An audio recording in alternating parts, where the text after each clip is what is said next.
So one of the more confusing things about music is the way we have sharps and flats. Now most people just kind of learn to deal with it and figure, well, that's just how it works. But if you can understand why we use sharps and flats, it can help you understand our entire musical system. It's actually really fundamental to the way we think about music. So here's a few things to ponder. For one, why is it that these notes have two different names? And you could call this a G sharp or you could call it an A flat. But sometimes one is considered right and the other is considered wrong. So for example, if I play an F minor chord and I say, hey, what notes are in this F minor chord? You should say F, A flat, and C. If you said F, G sharp, and C, most musicians would correct you and say, actually, that's not really right. So that's kind of a weird thing. You also may run into, if you've played a lot of music, you might see something like this, where this note will be called a B sharp. And you'd think, why would you ever call this note a B sharp? Clearly it's just a C, right? So that's kind of a weird thing about this sharps and flats system. Or you might also run into this symbol.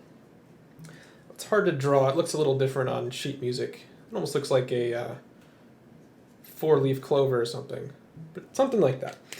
And that is a double sharp. And same kind of thing. An A double sharp is this note. And you'd think, why would you ever call that an A double sharp? Clearly it's just a B. It almost feels like the composer is being intentionally difficult.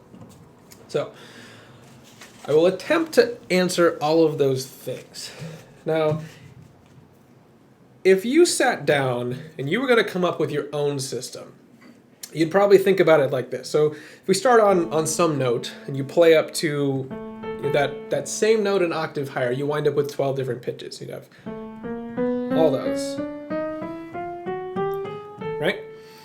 So you'd think, well, if we have all these 12 pitches, why not just give each one a number? Just 1 through 12, really simple. So I'll draw this out so we can kind of visualize this. So there's our 12 notes, and if just to make this a little bit more clear, if we went over by one more, we would wind up right back where we started. On the piano, all 12 of those. Now if you actually sit down and start writing music, you'll notice really fast that you almost never want to be using all 12 notes at once. If you do, every note is like the same distance apart from its neighbor and everything just kind of blends together. It almost starts to feel a little bit like white noise. Or if you were like painting a picture, it's like if you mixed every color together at once, you don't get something really cool, you get this kind of grayish, gross blob. And that is the problem you will run into. And if you play around long enough, you will eventually notice that things trend towards using 7 notes at once. Or you're going to be picking from a group of 7 notes. And that's how most of our music works. And there is actually a reason why 7 is that magic number. And I'll attempt to show you. So say we start on this note. Now, we've already figured that we don't want to use every single one, so we're going to have to skip over some to pick out the group that we want to use. And one approach would be, well, just skip to every other note. And this is called a whole step. When you go from one note, you skip the next one and get the one after that. Whole step. So if we start going over in whole steps, we would wind up with this. If we go one more, we'll wind up back at the beginning. And this is a real thing. This is called the whole tone scale. It sounds like this. Sorry, it does not sound like that. It sounds like this. Okay? And even though this does get used sometimes, it kind of suffers from the same problem as using all 12. And it's that every note is exactly the same distance apart. So as you play through that, and you start moving around, it gets really hard to tell where the notes even started in. They all just kind of blend, kind of with the same problem. Now, it's not quite as clustered and crowded feeling, but it's still not really optimal. So what you end up doing is putting in a half step. Now, this is a whole step. Half step is when you go to just one note over. So if we stick a half step in here, That's a good thing because that gives the note or gives the scale some kind of feature. You can start to tell the different notes apart. So let's say we go up a whole step and then go over a half step. Yeah, that would be that. Now the scale has something to identify it with. So from here we could just say, okay, well we have a feature in the scale, so let's just go up in whole steps, and we could do this. But you run into kind of a weird situation at the end. So when we get to here, you can either skip a fair ways to get back to the beginning, do it like that, but you wind up with this odd sort of gap in the scale. And some scales actually use this, but when you're really using these notes and putting them together and building chords, this leads to some awkward situations. Like you don't have any note that's close to this one. Like the next closest one is pretty far away, so nothing really leads into it. And if you're building chords and working out harmonies, there's just this awkward gap in the scale where all the notes are close together here but far apart here. So this isn't really optimal either. Now, we could just say, okay, well, we'll just go up another whole step, and then we'll wind up with a half step back to the root note. And that's fine, but if you kind of imagine this scale like a wormhole or like a loop, it's going to keep repeating on out here and repeating out that way. And I know I'm kind of out of screen space here, but if we get back to the beginning and then we start repeating, we'd go over a whole step and then have another half step right there. Like those two half steps would wind up really close together in the scale. So you'd have this clustered part of the scale and then this section in the middle where everything's kind of spread out. So to sort of balance it out, you'd end up scooting this half step over so that the scale isn't so imbalanced, I guess. So you would probably wind up doing this, where you'd put the half step here, and then whole step, and then one more whole step back to the beginning. So this winds up being a very nice balanced setup. We don't have a bunch of notes clustered together. The scale has some features to it, so it's recognizable and it has some interesting sounds to it. And it ends up being the most natural set of notes that you can pick out of those 12. Now there's plenty of other scales, there's other ways to do it, but none of them are anywhere near as common as this particular set. So I promise I'm going to bring this back to the whole sharps and flats thing in a second. This is our diatonic scale, this particular pattern where we follow this logic. 7 notes spaced out on this pattern. And this right here, what I just wrote out, this is actually the minor scale. But you could take the same pattern and kind of shift it around. Remember I said this is kind of like a wormhole, everything loops. So we could sort of offset this where we'd have whole step, half step, whole step, half step. It'd be the same thing, just shift it around. And we could end up with the major scale. Major scale would look like this. Now I've done plenty of videos on modes and all that stuff, so if you want to get more into that, plenty of things to watch there. But basically, taking the same logic, the same pattern, you can shift it around and get different things.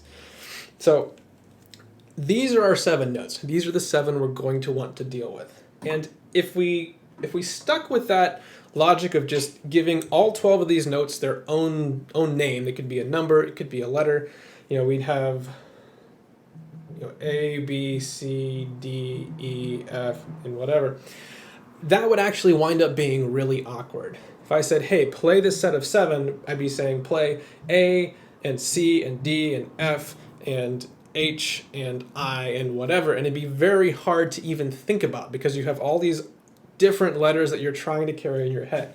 It is much simpler to just say this note is A, this note is B, C, D, E, F, and G. And when we're back here, we're back to A. So this way, I only have 7 notes to think about. And it makes it really simple for me to identify which one is which. So if this is the first note in my scale and it's an A, I know that a B is the next note in my scale. B comes right after A. C would be the 3rd note in my scale. An E would be the 5th note. And it's very easy for me to think about, which letter represents which particular piece of my scale. Now, if I wanted to adjust this, right now this is the minor scale, but if I wanted to adjust it to become the major scale, I could use sharp. So when you take a note and you make it a sharp, like a C, take a C and say C sharp, the sharp literally means just raise that note up by a half step. So in this case, this note is a C, and I say C sharp, I'm raising it to here. So I can take the same set of notes and say, make the C into a C sharp, make the F into an F sharp, and make the G into a G sharp. And that kind of morphs this whole thing into the major scale. So that would look like this. Now this actually ends up being a really powerful system because it helps me understand more about the music than I would otherwise. So for example, say I'm in this A major scale, or say I'm reading a piece of music that's in this scale. So I have, or no, scratch that. Let's say I'm in a simpler one, like C major. I'm in C major, and in the music there is written E flat.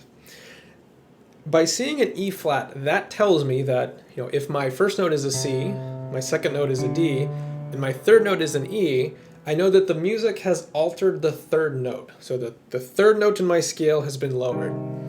Now, by lowering that, I know that that means that my root chord, which would normally be a C major, has now become a C minor.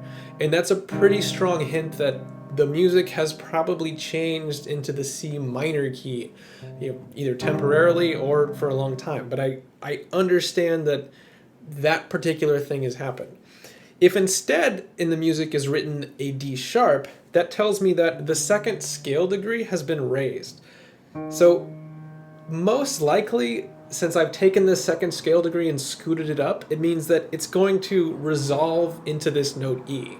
It might mean that I'm setting up some tension and I'm going to change into the key of E minor.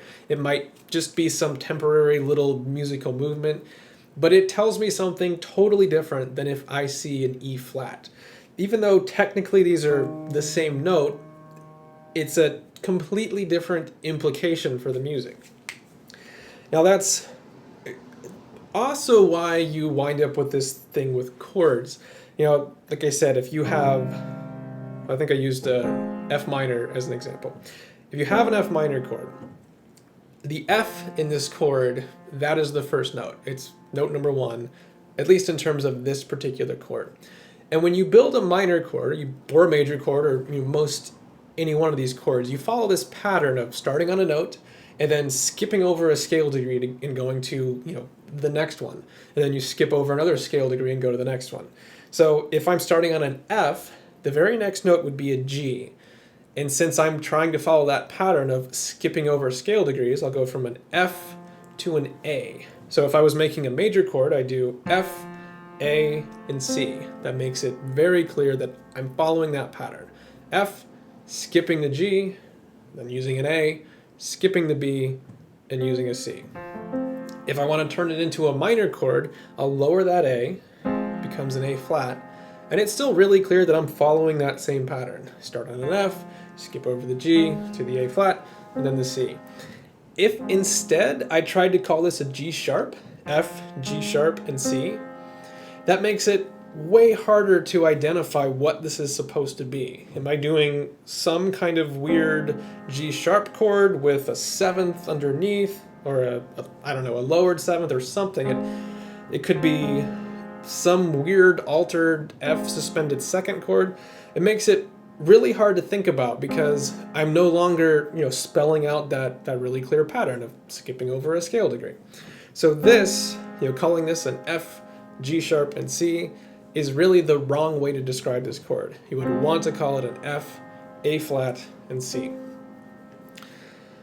So that's kind of the logic so far, and as with the things like the B sharp or the double sharp, it's actually pretty easy to see how that would come up. So if I am in the key of, let me think for a second, C sharp major. I start on a C sharp, which is perfectly fine. I'm just saying that I want the first note in my little pattern to be a C sharp. Start there. The next note would be, it needs to be some kind of D. If I'm starting on the note C, I want the next note to be a D. So C sharp, D sharp, fine so far. But if my second note is a D, I want to identify my third note as an E. Like I said, that makes it really logical. I know that, the E is the third note in my scale. But because I'm following this major scale pattern of going whole step, that puts the third note here. So I have C sharp, D sharp, and then this.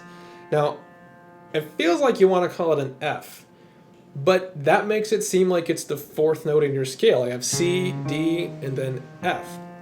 So I'm actually going to call it an E sharp. And like I said, that sharp symbol, it literally just means raise a note. It doesn't actually mean play a black note or whatever, which is kind of how most people think about it. So when E sharp is just this, I just raised it. So I get C sharp, D sharp, and E sharp. Then the next note, since I'm going to go up a half step, is this one. And this one's fine. This is an F sharp, and I'll just call it that.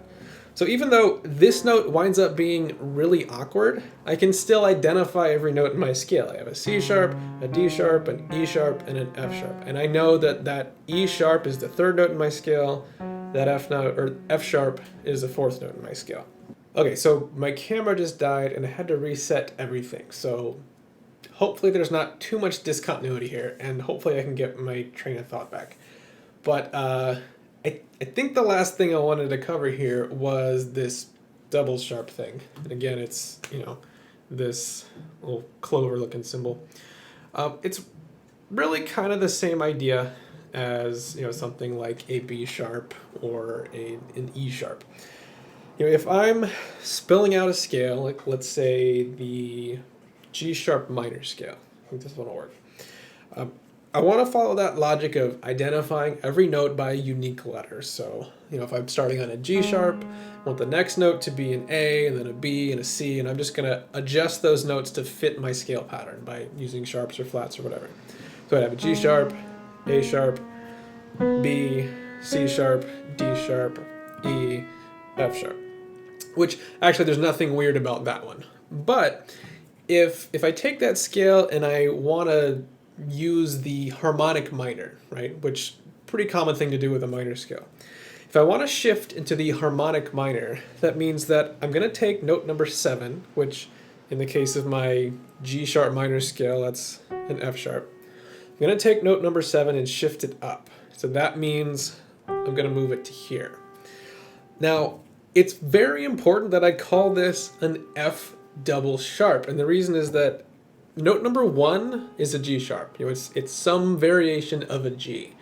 So if I say, I'm playing a G sharp and an A sharp, and I'm playing my G sharp minor scale, and then I say G natural, it makes it sound like I'm taking my first note and moving it around, as if I'm moving into a different key or something.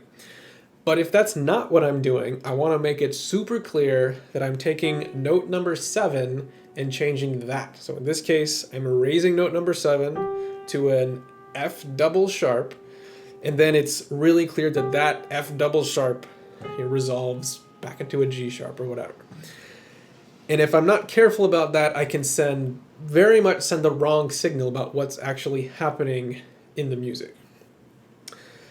So that's kind of the whole idea here. Just to sum it all up, typically you're working with 7 notes and you want to identify each one of them uniquely. Use all 7 letters to label all 7 of those notes. And that way it's really clear when you're using note number 1 or note number 3 or when you're altering note number 7 or whatever. And the very annoying thing about this system is that it makes it so that some keys are really easy to work in, like C major. It's really simple to work in that. And some keys are super awkward, like C sharp major, where you're having to put a sharp on almost every note, and you wind up with these weird situations where you have B sharp or E sharp or whatever.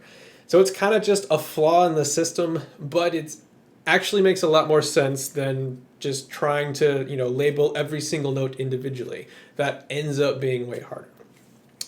So anyway, I hope that brings a little bit of clarity to this.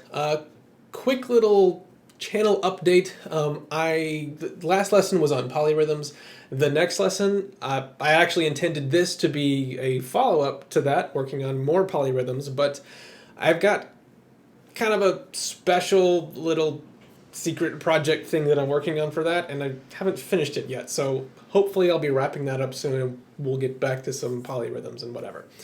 So I have lots of time blocked out for more lessons coming up. Please tell me what you'd like to see and what you want to learn about, and I'll be working on all of those things. So let me know. And again, thanks for watching. I will see you very soon with the lesson on polyrhythms.